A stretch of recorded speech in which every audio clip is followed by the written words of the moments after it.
Hi guys, revisiting an old friend today, Pythagoras' theorem, and we're going to look just at finding the long side of the triangle. Right, the thing to bear in mind about Pythagoras' theorem is that it only works for right angle triangles, and that is really key.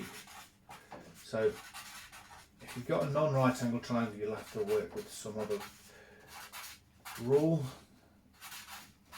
that will become apparent later on in the year.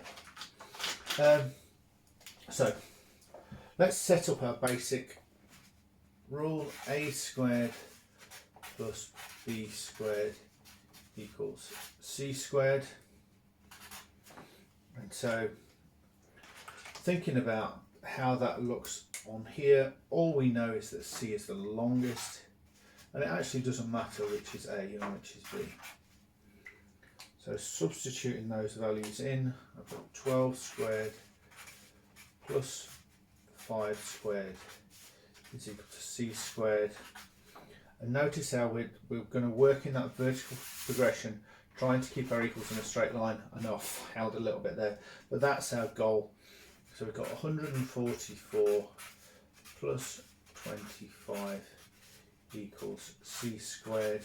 144 out of 25 is 169, which equals c squared. Now our actual goal is to find c, because clearly this isn't 169 centimetres long. So c squared is equal to 169, c is equal to the square root of 169. So c is equal to 13 centimetres. And I'm quite happy for you to leave that written that way around. So when you're doing these questions, it gives us that chance to work on a level of formality. I would expect you to always draw a diagram. Use that sense of feel to help you understand the problem. Drawing the diagram is really important to engage more of your brain. Always write the formula and then just substitute bit by bit, trying to keep those equals in a straight line. So here I just substituted the numbers in, then I squared them, then I added them, then I thought about the square root, and then I came to the answer. Not forgetting my units, double underline to show that you've got to the answer. Okay, really key parts of good maths: diagram, formula, vertical progression.